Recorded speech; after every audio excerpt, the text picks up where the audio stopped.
Hello, and this is another Shitterbowl turn. Wrong password. Okay. So, on Archaecephaly's turn, not very many things happen. Just a bad harvest in the modern Weld. It is now winter. So the general income of all nations who are not running heat scales should probably decrease a little bit during this time. What is he doing? Why is this guy holding this staff? I guess for the shock resistance? I would keep this in your base just for the potential corpse construction bonus, or if you need shock resistance on an important mage, have them hold it. I mean, this guy's kind of important, but he's just walking into the swamp, which I have to wonder why. You should really just kill these Ichthyids. They're not very tough. Oops, how big is this army? It's pretty substantial. This is a lot of Greeks. I think they could probably win. They have more attack density. I mean, it would be very bloody. He is taking this army. He picked up all the units that he accidentally left in this town, and he's sending them to hit these lion tribe, which I'm sure will go pretty well. And along that way, he is just scouting the outer perimeter of Agartha's land. Yeah, just site searching a lot. Site searching over here. Just, yeah, really good site searching. Can't comment poorly on that at all. Making his first hoplite commander. These guys are alright. They have 80 leadership, so they get +1. They're not your best. Archaecephaly's best leaders are these guys. But these guys cost 2 recruitment points. So they really slow down your commander production. You don't want to make that many of them, but they are useful. The extra morale is big. Especially with so many of Arco's units, which don't have, like, the morale's just kind of okay. It's nothing really special. Archaecephaly also seems to have pretty poor magic resistance for their, you know, primary core unit. I mean, it's not all bad.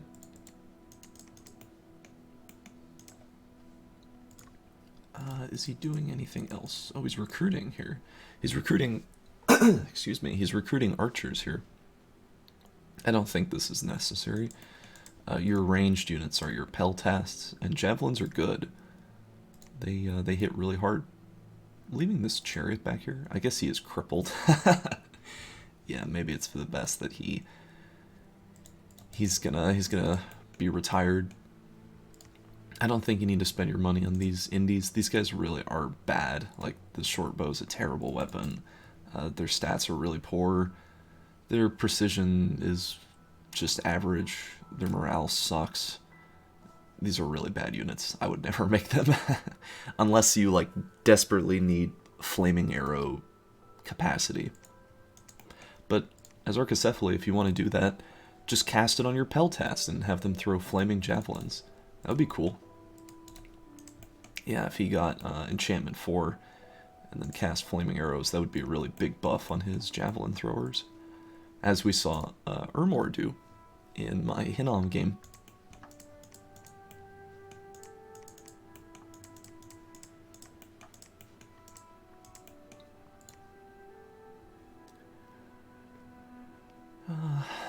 Yeah, nothing else really to comment on here. Getting scouts is good.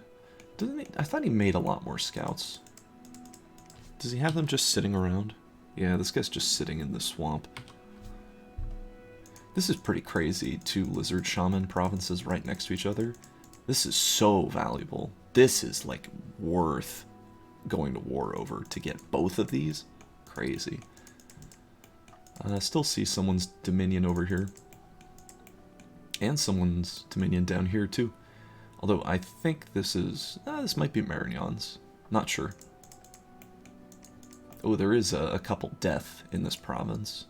This probably means that there's a death site here.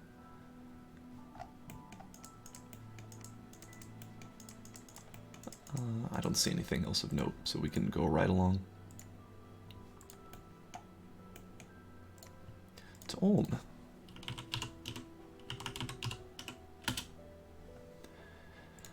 Agartha is on 40, according to Archicephaly, which I believe he does know that. He finished Construction 2, which was really good. This is a... well, it gives him access to all of those lesser magic items. Oh, God, excuse me.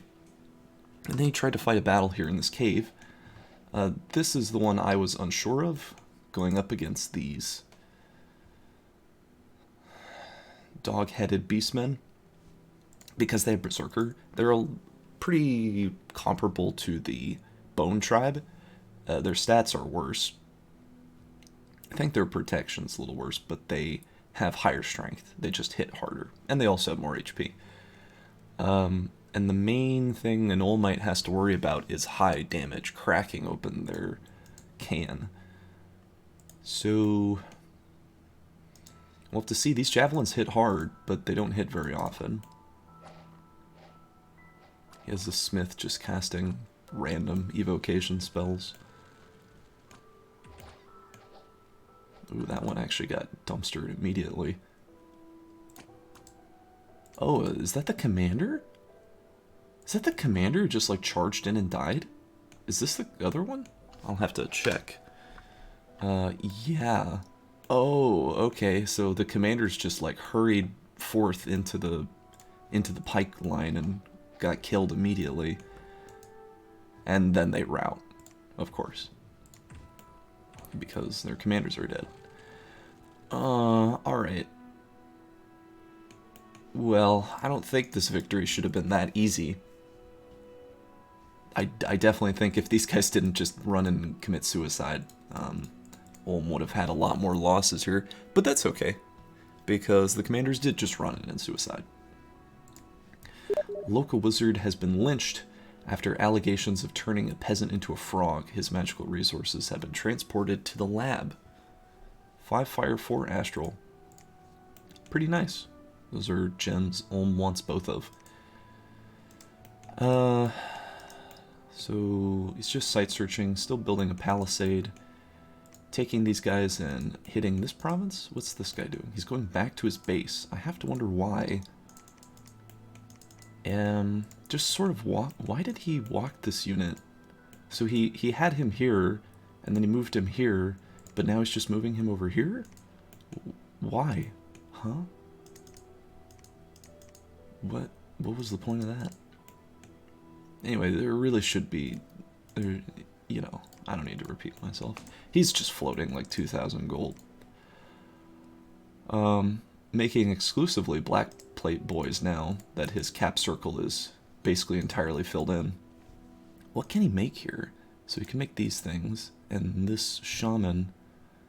Oh my god. What the heck? This thing's... Okay, well, I mean, here you can see the magic paths Ulm doesn't have access to on a stick. It's sacred too, so it's even cheap. It's not that expensive to keep up. And it's pretty likely to roll one of these three. And the astral nature randoms are just lizard shamans. Except they have berserker, so you could use them to thug, even. This is a pretty great mage. For Ulm, for sure. Like, not like something you'd want to spam for research, but just something you'd want out for magic diversity and having them site search. So Ulm has not 1, not 2, but 3 mages that provide him the magic paths that Ulm does not have access to, that so desperately wants access to, and he is ignoring all of them. If Ulm is going to lose this game, I 100% put it down to the fact that he is ignoring these sites. Undeniably. Like, that's just probably the biggest reason. Like, just imagine this whole section here could be filled in with gems. Delicious death and nature gems. But, I digress. That's, like, just looking at the future. This move's just stupid, though. What are you doing? This is just retarded.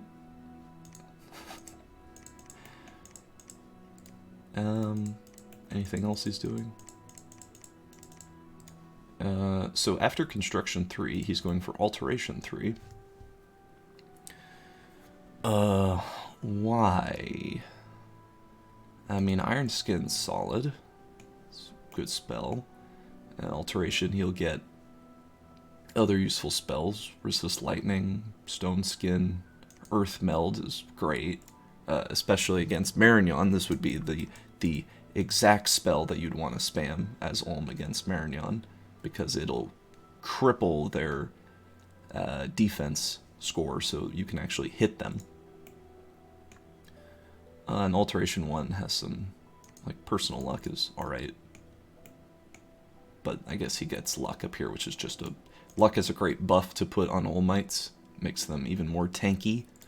So he could be going for that. That's a really good one to get. But I don't really know if this is like a worthwhile early priority.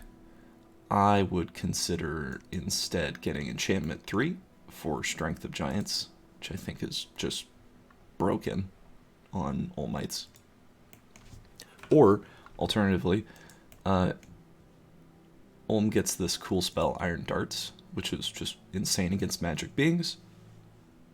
This is definitely a great spell to consider, and you can get the more powerful version at Evocation 6, which is Iron Blizzard, which is just busted, just shooting out 30 crossbow bolts that are magical and also do double damage against magic beings. And he happens to be bordering the nation who is most likely to spam magical beings en masse. So I definitely think iron stuff is a lot more valuable than Alteration. Not that Alteration's bad, I just think in terms of priority, Evocation would be superior. Or getting Conjuration 3 for Summon Earth power and Phoenix power, and then 5 for the Elementals. All those are good. Ulm has a lot of great options early game, and I think this is probably my favorite choice to go for, because it enables you to make this cool item, Dwarven Hammer. You can't do it with your... Well, if you roll the Earth +1 random, which is actually kind of likely, like it's 20%, it's not 10%. So if you get that, you can start making Dwarven Hammers, just get your broken Forge economy up sooner. But you get other cool stuff too, like Great Swords of Sharpness. This is a fantastic weapon for early game. Or this hat. This is a really nice hat. This armor is good, and yeah, it is reduced for Ulm. This is a very powerful item that Ulm can spam for 1 gem, assuming they have Dwarven Hammers on the guy making it. Which is kind of insane. It's like you're actually printing fire gems. You're burying your fires in a jar. Because they give 1 temporary fire gem per battle. So it's like you are printing fire gems whenever you make this for 1 gem. So that's insane. A really cool thing I like is you can make this for 1 gem and then put it on your spies. And then they have a stealth boost of +20, so they'll basically never get caught by the capital PD. And then you walk your spy into their capital, and you just check out their score graphs for the whole game. You don't instill unrest, because then they'll know that your spies are there and they'll start patrolling. But you check their score graphs, and then you just hang out. And then you just have that information, and it's super cheap. It's like a really easy way to get extremely coveted info. But Ulm doesn't have a second for it up yet. He will soon enough, but there's no good reason to not be making another one. He should make one here, he should make one here, he should make one here. He's got the gold. He could do it. He could start one here right now, and he could start one here right now, and he'd still have 800 gold left over, give or take. I gotta go offline on Steam. Invisible. Okay.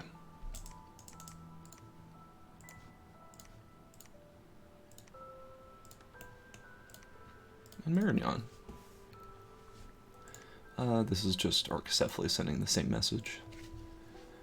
So he fought a battle up here. This is his starting army. Against Heavy Cav. Heavy Cav are spooky with their Lance Strike. They hit very hard. And they've got shields, so they're pretty resistant. Oh no, they're going right for the gut. The commanders get killed on the retake, but... Oh, his friar actually got hit. How?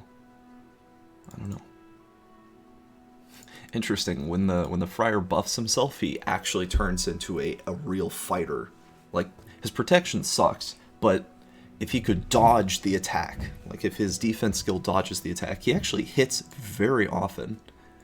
And 11 damage on a human is not nothing. He could even kill ghosts. Anyway, he wins that at minor casualties, to be expected from heavy cav provinces. If anything, I would just change up the formation a little bit. I mean, maybe he wants his crossbowmen to eat the lance strike. That makes sense. That's smart. He was also privy to 2 of Fascia's battles, but I don't want to watch them just yet. Instead, we should watch this, which this is the one where he accidentally brought his architect, or at least I presume it was on accident, to fight all these indies. These unblessed flatulents who are all messed up, running to their deaths. Yeah, they just get killed immediately. Looks like the Knights of the Chalice are going around to do their job. However, the crossbowmen are being descended upon. Wow, amazing. So the Knights of the Chalice actually check for morale because too many squads die. And they don't even end up killing... Yeah, they didn't even end up killing the commanders. The commanders just repelled them. Oh my god, this paladin almost got killed. He was at 1 HP. Wow, that's extremely lucky.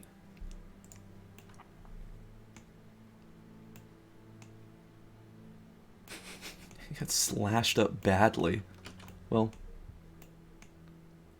he makes it out. Barely. Limping along. So he actually gets crushed by the Indies here. Losing a Knight of the Chalice, always a disaster to lose those guys. I mean, that's 50 gold a pop. Sort of like Agartha dropping a Troglodyte. Really expensive, irreplaceable. And the Architect losing that really sucks, because that's a recruitment on his capital that he's losing. Thankfully his Paladin made it out, but if he lost his Paladin, that would have been a really big disaster, because he wasn't recruiting and all of the Knights made it back alive. He wasn't recruiting a Paladin on his capital last turn, so the only reason he even has a commander to try again here is because this guy made it out alive.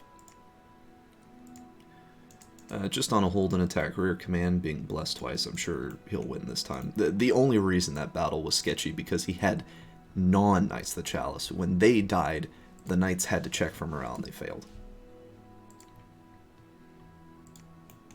Looks like he's moving up to this mountain. And taking these guys and moving down here. Ooh, there's actually war elephants in this province. Interesting. I don't know how war elephants will do against these paladins, because war elephants are much bigger, so they'll just trample the paladins, I think. Which means their defense skill doesn't really help them. They'll take 1 damage when they get trampled no matter what. But they have a lot of HP. And I'm sure they'll kill the elephants pretty fast. What's this formation here? Just sort of like charging the back. This assassin is still building palisades. What's his formation here? This is also heavy cav. That's kind of sketchy. I mean, I don't want to say this is going to be a repeat of this battle, but it is possible, right? Like, he's got these squishy units that are basically holding his Knights of the Chalice at... What am I trying to say here? Like, if these guys get killed, if these crossbowmen get killed, these guys will check for morale, and maybe they'll fail, and he'll lose the battle, just off of these guys alone. They're not contributing anything positive, they're just hurting your ability to win. They're even a risk, because they sometimes do damage to the knights, because crossbows are so strong. I don't think these should be brought along.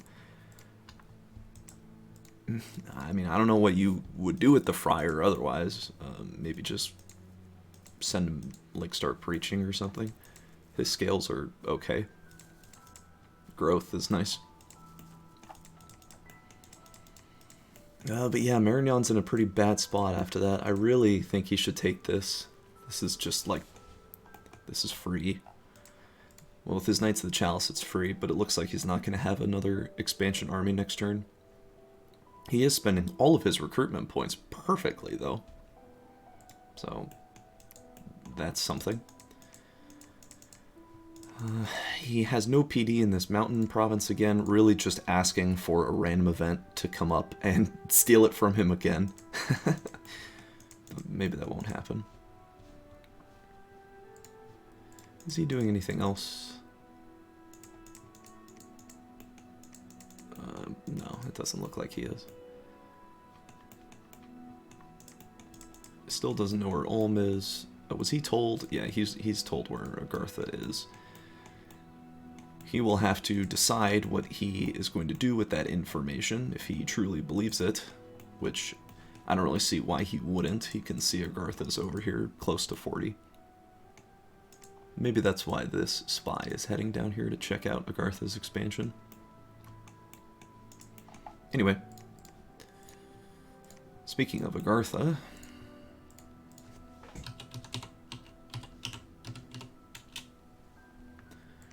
So, how did you lose your lab on 40? Weird. Did Agartha lose his lab on 40? I guess we'll see after these battles. This is just a lot of indies. I'm sure he'll win this. Maybe at the cost of a troglodyte or two. Ooh, yeah. That one just starts running immediately. Oh, they booked it out of there. That's a shame. Yeah, their morale isn't, I guess, good enough. But the heavy infantry pull through, and they secure the day. So at pretty minor casualties, this is 70 gold. Ooh, actually plus 50. Yeah. No, plus 100. Yeah, that's 100 gold. 2 dead troglodytes who ran away and didn't make it out. That's really unlucky. But that's alright. This problem, it'll pay for itself, I'm sure. I'll check afterwards. I'll see how much it goes. So this is him attacking the barbarians.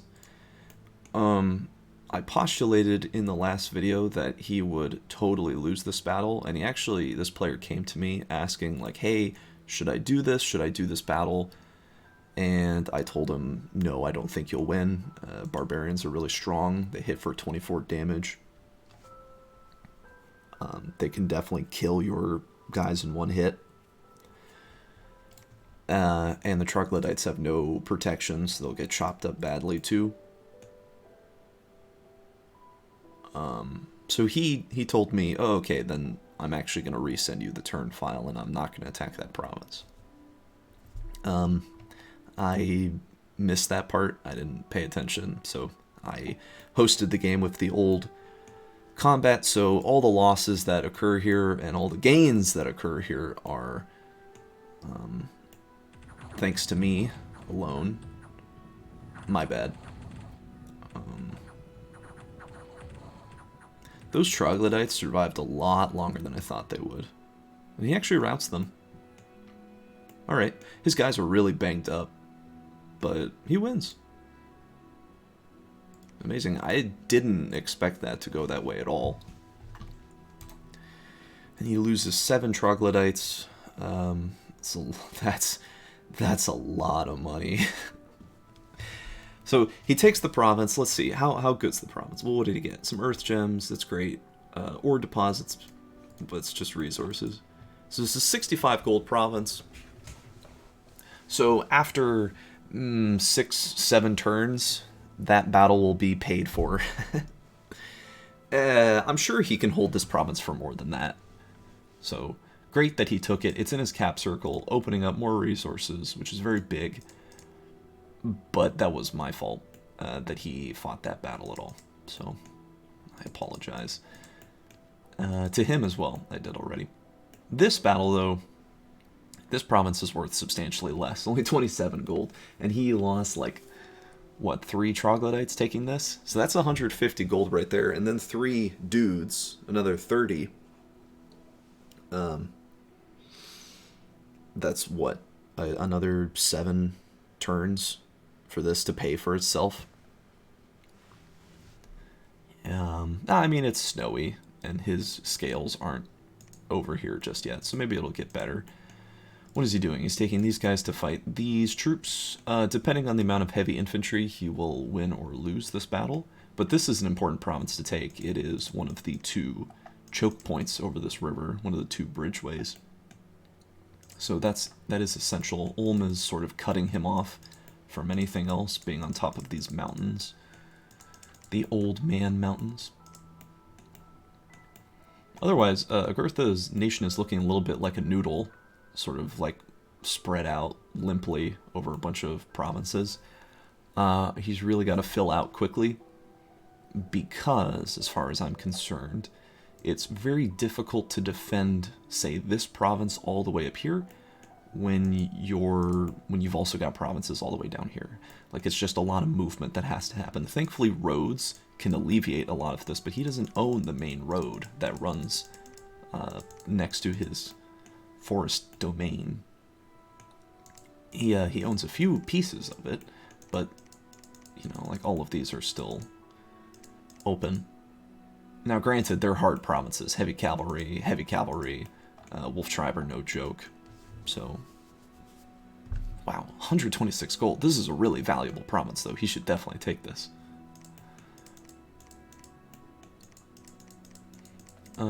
He site-searched here in Oak Halls and didn't find anything, and amazingly this mage is going to get out of this province without the barbarian invasion occurring. Maybe that event doesn't always indicate that a barbarian invasion is going to trigger. I just sort of assumed that it would. He's building a fortress down here now in 24, which is good. He's building troops. Really no reason to waste your gold on these guys. Just get like one more normal dude. These guys are so much better. Like, yes, you can't spend all your gold, but that's kind of okay. It's not like the end of the world to fail to spend all your gold. Saving gold is okay as long as there's a plan for it in the future, like building infrastructure, building labs, building mages on your capital, for example.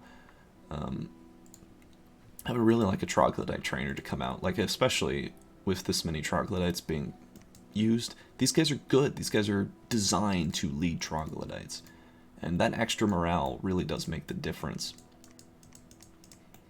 But you do need to put other units in the squad with the troglodytes, because a squad that has less than 5 will check for morale every time someone in it dies. So realistically, I think maybe a better Agarthan army would just look like this. Just like the troglodytes placed within the lines of the troops. And to more efficiently do that, it would look like, I don't know, something like this, which is sort of tedious, I get it. But this way, the troglodytes are just intermixed within the army. Just quit. I did a lot of changes on that turn. And then Fascia. He finally found a magic site, a mirror wall palace. Anyway, let's watch these battles. So here is his cap army with the foul spawn mercenaries against light PD, light indies. The foul spawn bravely tank the heavy infantry, which is pretty wonderful. That's kind of exactly what they're designed to do, is get killed. So he wins that battle. Did he even... Okay, he lost 1 light infantry. Very, very profitable. Definitely the way the foul spawner is supposed to be used. And, like, these things only cost 30 gold. Or rather, the mercenary company costs like 30 gold. So if you consider that this is extreme value he's getting off those. I don't really know how to calculate that, but it just seems really good. This is just militia against the remnants of this province. Oh, that was a nasty javelin hit. He's going for the commanders. He kills 1, but he doesn't kill the other 2. That's really unfortunate. Yeah, and the commander dies. So this whole mercenary band gets killed. That's pretty unfortunate. And I think this was Yeah, these two were the battles that Marignon saw. So Marignon is fully aware that Facia just threw away this mercenary company. Now, granted, these guys are cheap, like 100 gold. They didn't pay for themselves, of course, but... Or rather, they did on the provinces earlier that they helped to take, but this is clearly a... I mean, this sucks. This really sucks. But that province is weak. He should be able to take it back pretty effortlessly. And here he has his Bandar warriors, which are just big black apes with iron cudgels that hit very hard against cataphracts and... What are these? Horse tribe? No, light cavalry. Cataphracts run smack into the Bandar warriors, and they run in fear. These guys don't actually have fear, but they hit hard. So they check and they fail. And yeah, Facia slams these indies out of there. So it wasn't all bad. He took 2. Wow, almost no losses on this battle too. I think just the Bandar warriors really took the brunt of the damage. And 15 protection isn't bad. Against indies, it's not bad. And he bought the bowmen successfully. So his empire is growing substantially. He's sending this guy back home. What is he doing? He's getting more troops. He's recruiting more mercenaries? Oh, he's just rehiring these foul spawn. You don't need to rehire them on your capital. Well, I just sort of assumed that wherever you rehire them is where they're going to teleport to. But maybe not. Maybe because he already has them, he'll just keep them in place. He's converging on these bear tribe. Just has everything to fire and his foul spawn running up. He'll probably win this battle, assuming morale penalties don't screw him over. Like, that is a lot of bear tribe. And they do have javelins. Looks like some of them have javelins. So that's scary. He'll probably win, though. This was a good province to take 71 gold. An arena's nice. It gives some more income. And down here... this is whatever. Nothing special. So, yeah, he can see Marignon's down here. He knows about Marignon. He knows about Agartha. Oh, and he can actually see Arcacephaly now, so he can confirm that this is Arcacephaly's dominion over here. Which means the only person he's not encountered is Ulm. And I don't think he ever will, at least not for a while. I mean, this area here is all pretty, like, this is all unclaimed, untapped land. I think Ulm's moving into this province. He's just securing this weird mountain range, I guess. And Arcacephaly is slowly pushing up, like, he's taking this province. So maybe he'll run into Arcacephaly.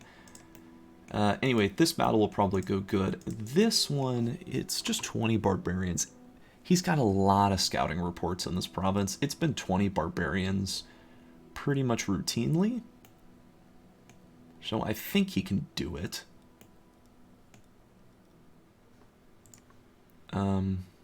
Also, the unrest in Facia is increasing. So 9 unrest here. This time he only lost like a few points of income, very, very minor. If I were him, I would consider taking all of these units. Okay, not on her, but like recruiting an actual commander. You know, maybe the storm captain. He's pretty good.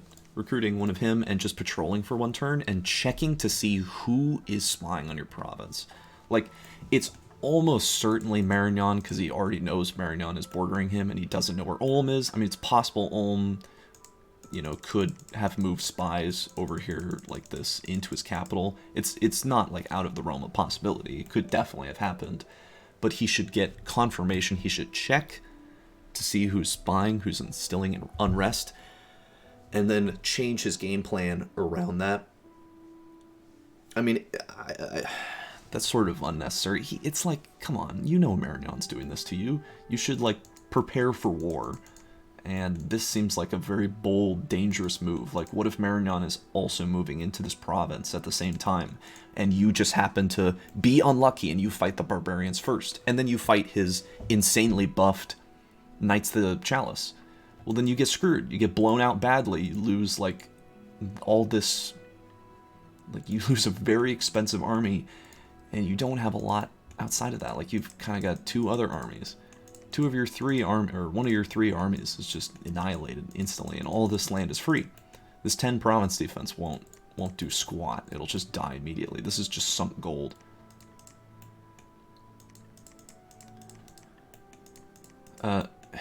In peacetime, pumping province defense up to 7 makes sense, because that reduces a lot of bad events.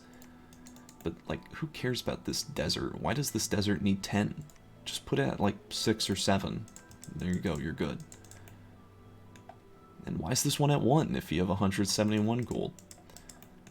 I don't understand. Why is he not retaking this province? Just take, like, a mage, give her, like, 10 dudes, and hit this province. We know exactly what's there. There is 2 commanders, 7 light infantrymen. 7 of these guys. They suck. Like, okay, they can beat the worst unit in Dominions 5, but... or maybe the worst human in Dominions 5. But, like, you can take this province. This province is free. This province should have been taken so long ago with just a mage. Like 6-7 turns ago. Like, immediately after this battle went poorly, he should have tried it again. Because it's free, and it's a lot of gold. And it's in his cap circle. He's being gated by his resources right now. He could be making more if he had this province. His army is directly being hindered by the fact that he's not taking this. And what is he researching? He's researching evocation. Well, even if he has this mage going off to fight the battle, he'll still get Evo 2 next turn. He'll still get Construction 3 in 3 turns-ish. Like, what? If she's researching, what's the difference? He gets it in 3 turns. It makes no difference. He'll actually get it in 2, I think, if he keeps a guy on his base, because this woman's going to be researching, so that'll be 11. So, I don't care to do the math, but okay, I think maybe he'll get Construction 2 out 1 turn faster if he has a mage researching. Maybe that's why this wolf, or this horse tribe is going over here to pick up the troops and try this province again. But the issue is Marignan might be here next turn. Marignan is attacking this mountain. Marignan could see this. Marignan did see this. Marignan did see what happened here. He saw this battle too. He knows exactly what Fascia has here. He could exploit it. Not that he has, like, a lot, but his sacreds are just really difficult to deal with. Granted, Fascia is going to have a big counter to them. It's not, like, amazing, but it works. It's enough to kill. In a communion, a lightning bolt is enough to kill. And it's armor negating. That's really the big thing. So it works. And building up mages will make him a lot tankier against that. Like, his Air 2 ones are just sort of... they'll be great. You give them a gem, pump them up to Air 3, they'll be killing... yeah, they'll just kill the cab in 1 hit. 15 is the cutoff, I think. No, he's got Undying. Well, okay, it'll still kill, but it won't kill until after the battle. So that's been that turn. I'm curious to see what the future will hold, if Marignan will go for it. I think Archaecephaly is really slowing himself down for no reason. He spent a lot of turns doing nothing and needs to be aggro. And Ulm is just floating money. I think in the lead presently, well, okay. I'm not going to say who's in the lead presently until we'll get to the end of year 1. We'll get to turn 12, and then I'll give my thoughts. In fact, I'm just gonna do a whole breakdown. Yeah, that's what I'll do. Anyway, that's it.